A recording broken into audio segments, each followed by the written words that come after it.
game if you're a quarterback. But you don't have to be this transparent if you really don't have a starting quarterback. You don't have to be. Ryan Grubb did not have to come in and name a QB1 yesterday. I do think if you're an Alabama fan, you feel somewhat good. Well, look, we kind of thought Ty would be the guy at least months ago, and now it looks like Ryan Grubb coming in sees what we thought we would see. So, I think there is something good about the transparency here. Yeah, I want to talk portal that opens up tomorrow, but people can jump in already.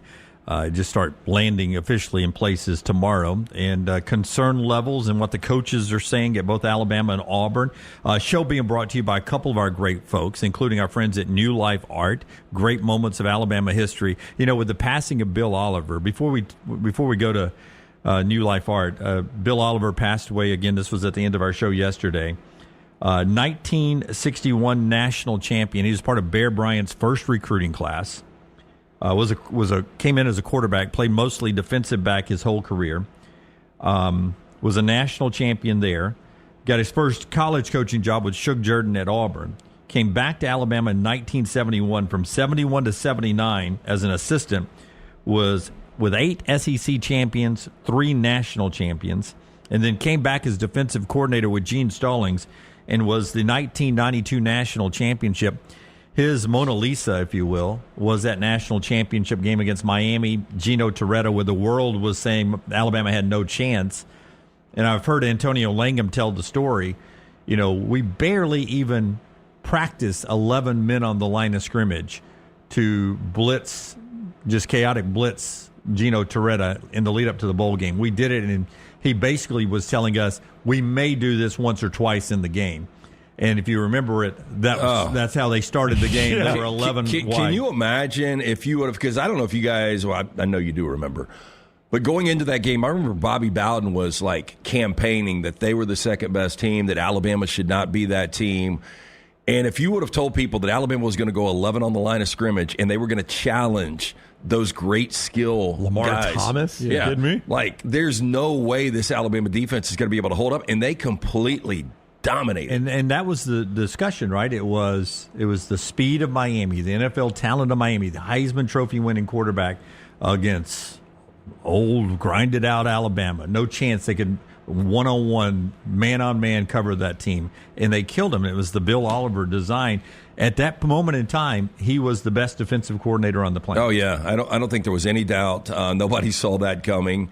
And the respect, obviously this is a guy that grinded it out for years. And by the way, was an incredible player in himself when he played high school ball and collegiately. Yeah. But what they did that night, and more so his fingerprints on that defense, that immortalized him. And it wasn't just that game either. Alabama fans that aren't old enough to have lived through that and they watch this version of Alabama football, it would be so foreign to them to see what that 92 team was. If Oliver gave up 17 points, they were in danger of losing. That's right. Well, that's why I thought I never thought they would beat Miami because I didn't think they'd be able to score on Miami. Right. That's right. Going into the game, that was, I remember I had Miami in that game. They were minus, I think, 6 or 7. Oh, I thought it was 9.5. I thought it was 6 or 7. I'm kind of with Dunaway. It seems like it was almost double digits. Yeah, I think it was 6 or 7. A long, long time ago, obviously. But I just remember thinking, I just don't know how Bama's going to score. Well, they score because their defense put them on the front porch a lot, as Keith Jackson said. Yeah, or took it all the way back. Took it all the way to the end zone. I know you were alluding to this earlier.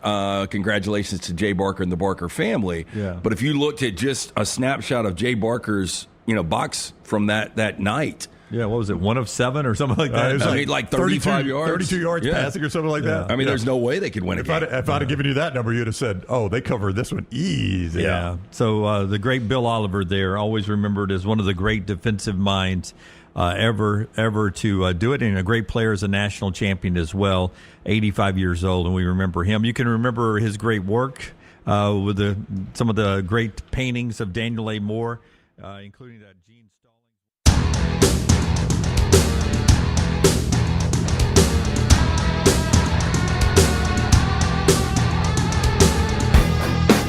Hey, Braves Country. Hey. We're back. This is the Pennant Grace.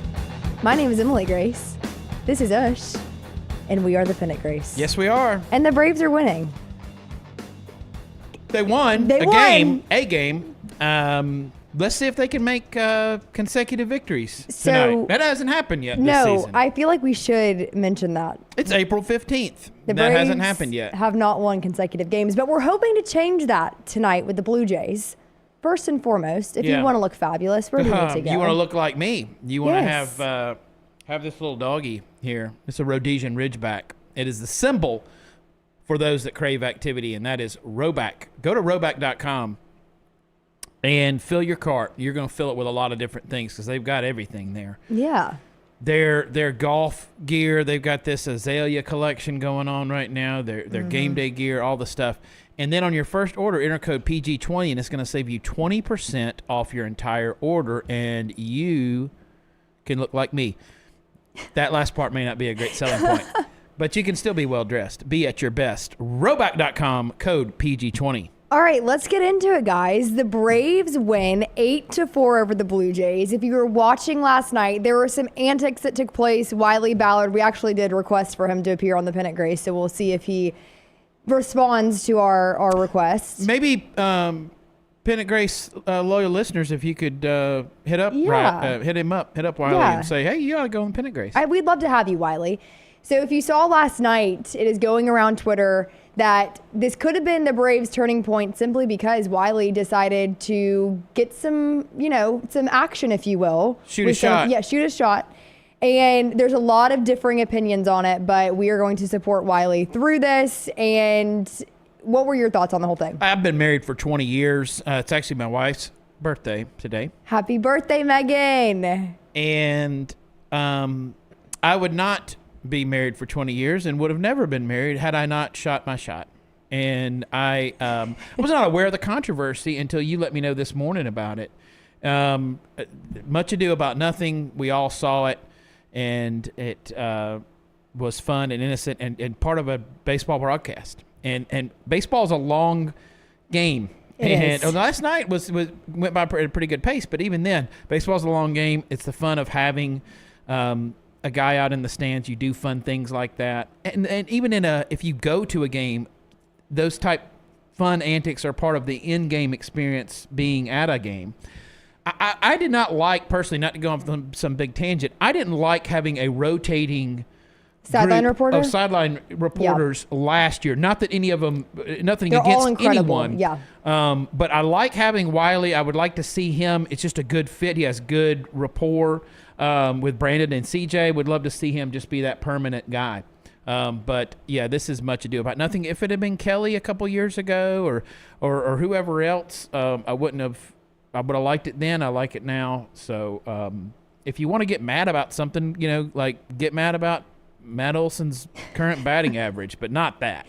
Let's talk about that lead that you mentioned. So the Braves, things got started off really, really well. Now, when you look at the final score, we can, credit that to the bullpen, unfortunately.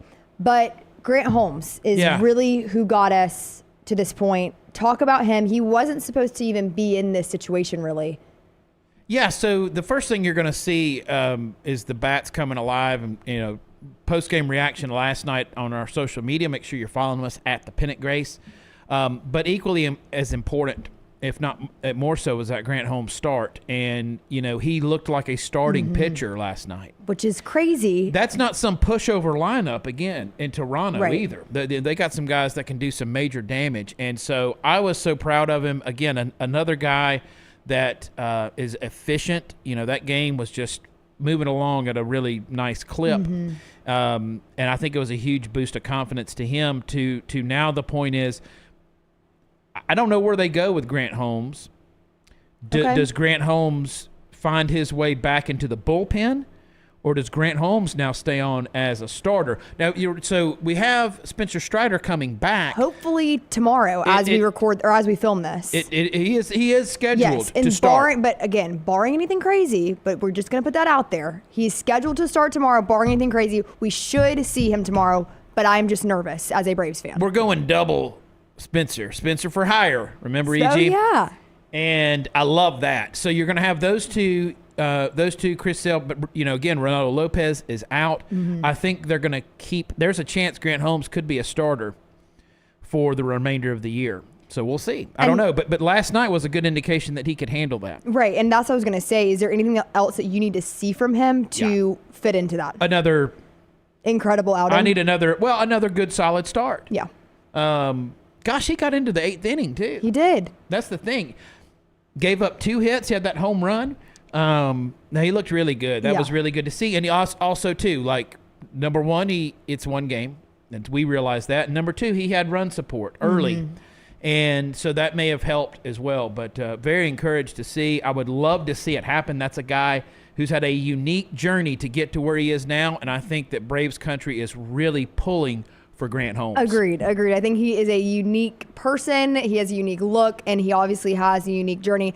You talk about the run support. Austin Riley. Hello, Austin Riley. He's on a 7-game hitting streak. What is working for him right now that you're seeing? What do you attribute some of this success to? Yeah, I don't know. It's interesting. So he's batting .288 for the season so far, but look at this. First 8 games, 161 with 1 homer and 3 RBIs. In the last 8 games, he's batting .400. Teddy baseball numbers. 3 home runs and 8 RBIs. So, interesting discussion. I watched the game last night. There was a brief portion I had to pick up my daughter. I was in the car, and I was listening to the radio broadcast. And good discussion from Braves Radio Network talking about Olsen's approach at the plate. And they're saying he's actually hitting it harder, but the angle is so much lower that you're getting more He's getting unlucky too. Ground balls. Right. And so it doesn't have the launch angle. I know that's the big thing, but still, it makes sense for a guy that's hit a lot of home runs and a lot of doubles, Matt Olson, that you're not seeing that from him. So I don't know if this is mechanics or if it's just, slumps in baseball and going on hot streaks and cold streaks and things like that. But Austin Riley was very vocal that I am not pleased with my performance. I don't need anybody else to tell me I'm taking this on myself. You saw the same thing from Chris Sale. Another bad outing from Chris Sale. People wondering what's going on there. He's not hurt. There's no injury or anything like that. Not that we're aware of. That we know of, right? Nobody's more upset about it than Chris Sale. Exactly. And no one he took the whole loss on himself, which it wasn't. There was a lot of factors in that Game 3 loss to Tampa. So you're leading into this Toronto series. I was so frustrated Sunday. That was such bad baseball, wasn't it? I mean, that was just bad baseball.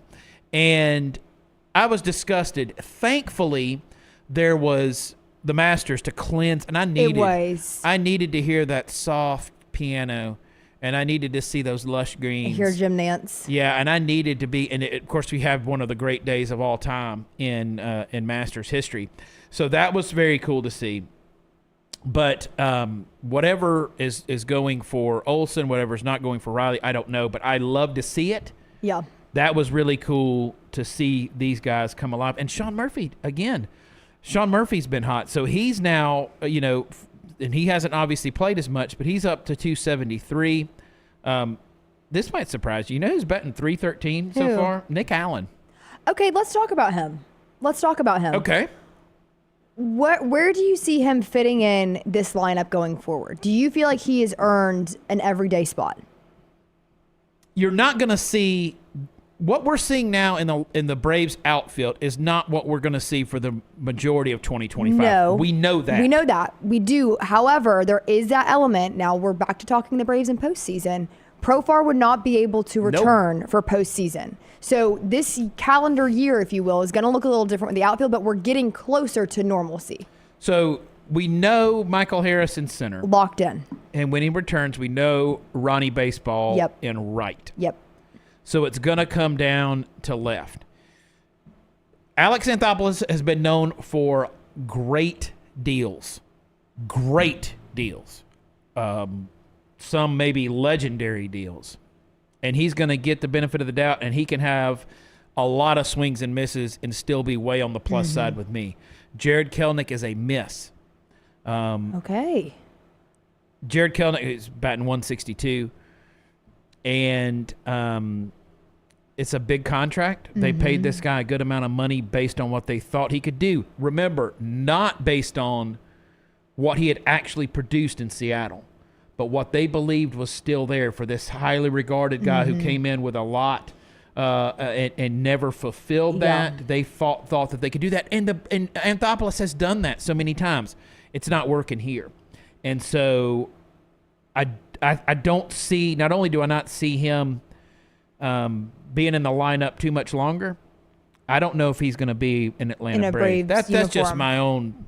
I mean, Thoughts, other people yeah. are speculating on it as well, but we'll see.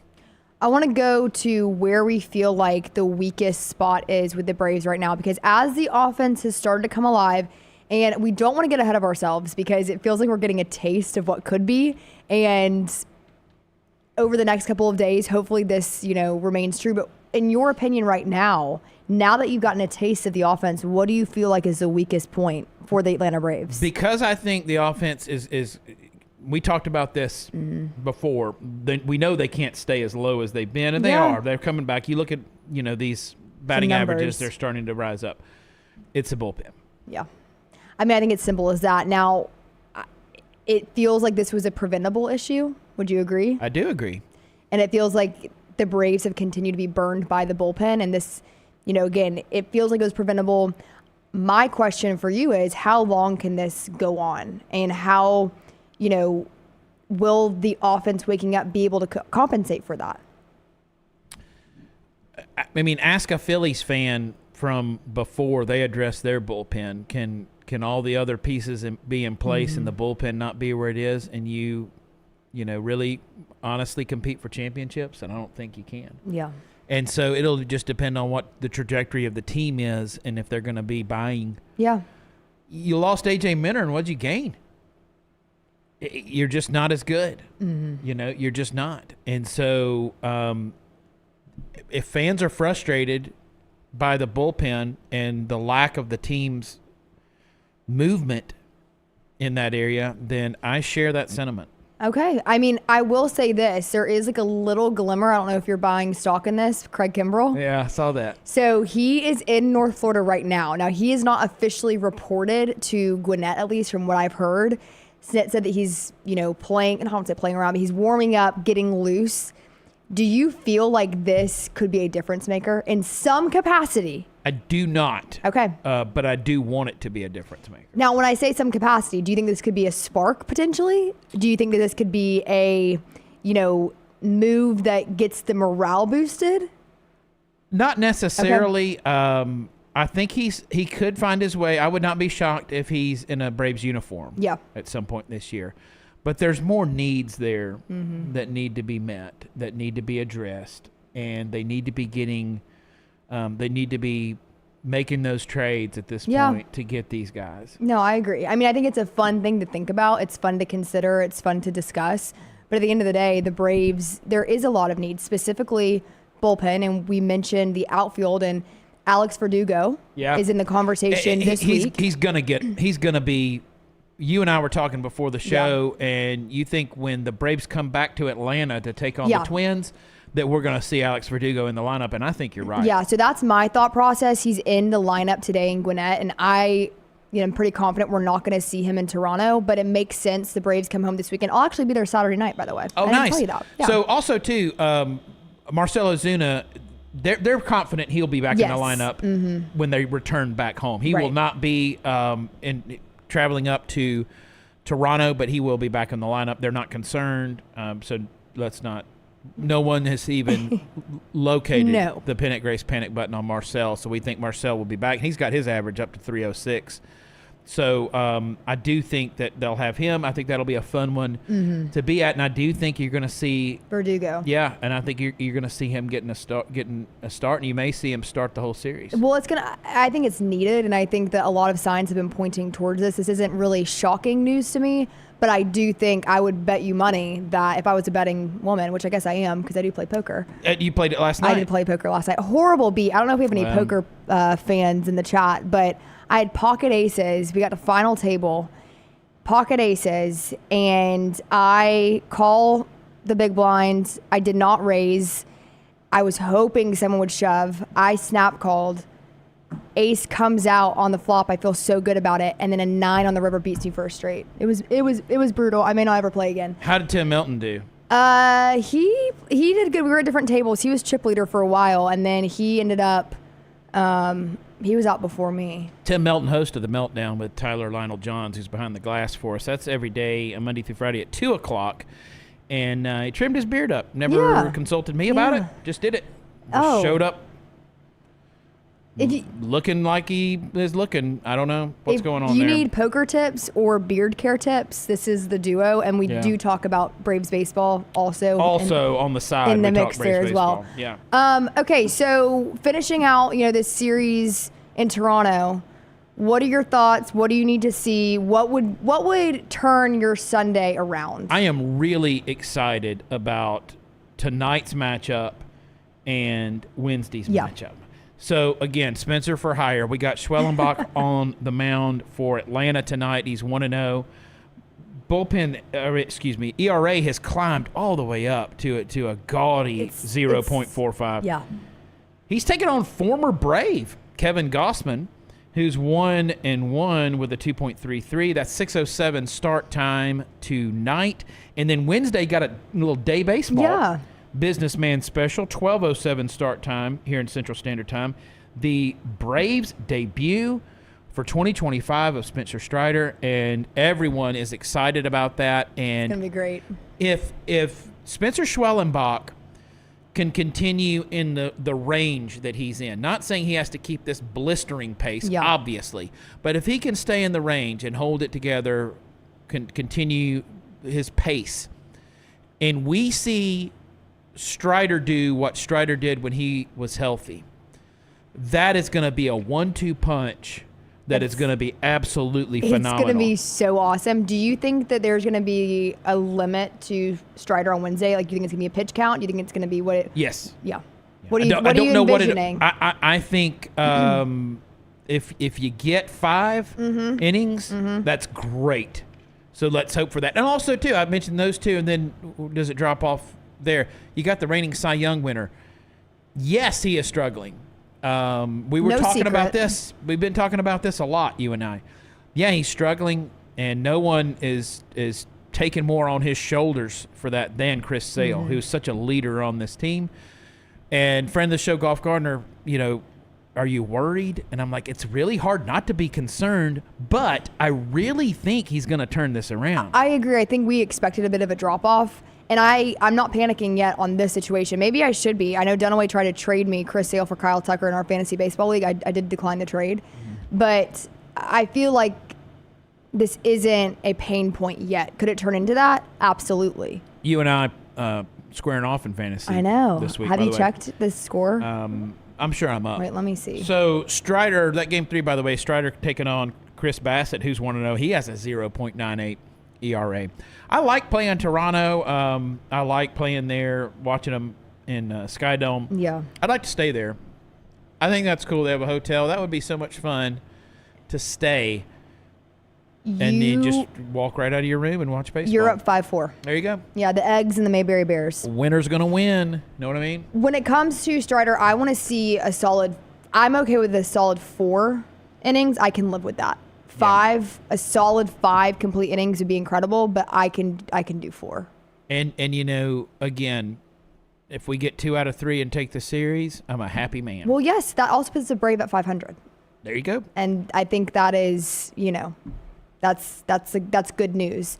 But we will keep you guys updated on everything. Now, we do want to talk about one thing. What's that? That is when you need a good meal. Oh. If you're near Birmingham. Yeah. You want to arrive in your Roback, of course. But where do they need to go, and what do they need to get?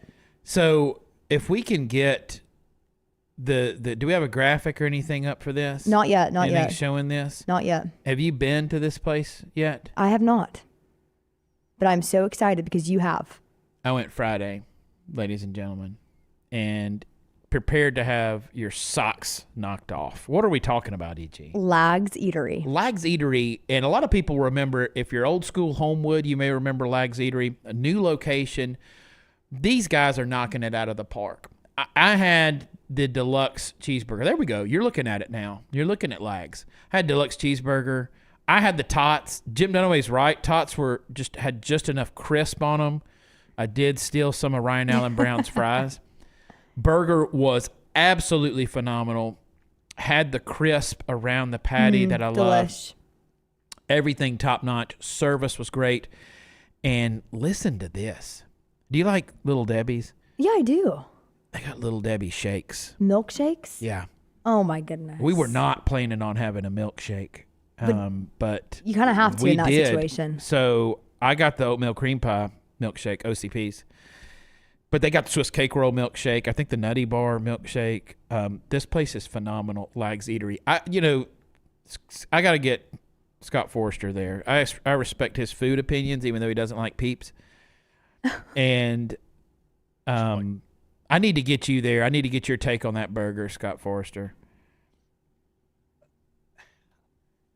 The Peeps. Yeah. Can we talk about Peeps? You don't like them, and I do. Disgusting. Yeah. They're terrible. Tyler doesn't like them either. Oh, they're so nasty. Yeah. Poor excuse for candy. Texture, taste, Yeah. all of it. I love the texture and the taste. I was horrified just watching you eat them. Yeah. Ugh. I'm going to finish. Is that who's been eating? Yeah. Yes. Yes. I'm gonna Yes. They've been finish. sitting there for months. Ush. Peeps last forever. You Yeah, find they Peeps don't- in bomb oh. shelters. That's Lord. not alarming at all. I'm going to finish them off after the show. I mean, those have been sitting there open though. But Scott, you and I usually are simpatico on food things. You and I like a lot of the same things. You're going to go crazy about this. Oh, this these burger. burgers look amazing. I haven't had one yet, but they look awesome. Yeah, and very cool environment. Much better than Peeps. Better than Peeps. I agree. And we ate outside, Bo. Ryan and I ate Yeah. outside. We watched the Masters. Perfect. You know, having a burger there. Gentleman at the table next to us, we overheard something sounded familiar. He's there listening to Cover Crimson. Oh my gosh. And we're like, hey. look at that. And he's like, yeah, I came here because I heard about this on the next round. Now you're hearing about Lags Eatery on the Pennant Grace. Yes, so you very are. happy to have them on board. I'm not going to steer you guys wrong. I'm not going to ever lie about food. No, he won't. Or the Braves This or fashion. place is legit. You got to go to Lags. Give them a try. Yeah. I promise you'll enjoy it. You can also watch some Braves games there, so maybe finish out That's your right. week at Lags watching the Braves. They're big Braves fans. They there. are, which is a big part of why we were so happy to have them on the Pennant Grace. But listen, that is going to do it for us. We are so happy to be with you guys every Tuesday and Thursday at 12:15. We'll be back for a live show on Thursday. Yeah, I can't wait for that because Thursday's a day off. So it'll Yeah. be a good chance to kind of catch our breath. We get to do full recap of Yes. Toronto and then look ahead. We've got Minnesota and then St. Louis at home. Yeah, it's going to be great. So we're going to do a mailbag questionnaire. So we'll post that on our socials at the Pennant Grace. And if you guys have any questions, anything that you guys want us to talk about for Thursday's show, we may go a little longer for that one. I don't know, but we definitely want to hear from you guys and kind of, reflect a little bit on where we're at right now in the season. EG, any questions off limits? No. No. Well, I mean, use discernment because Okay. None for me. none for Discernment for Emily Grace Yeah, McWhorter. yeah. But bring them in. We want to hear what's on your guys' mind. What do you want to talk about? What do you think? You hear us talking about what we think is going to happen or Yeah. what's happening and who's going to turn the corner and who's not. Tell us what you think. Yeah, and if you're at the Braves game on Saturday, I'll be there. Come There say you go. hello. All right, that's going to do it for us. We will see you Thursday at 12:15 Central. Until then, follow us at the Pennant Grace.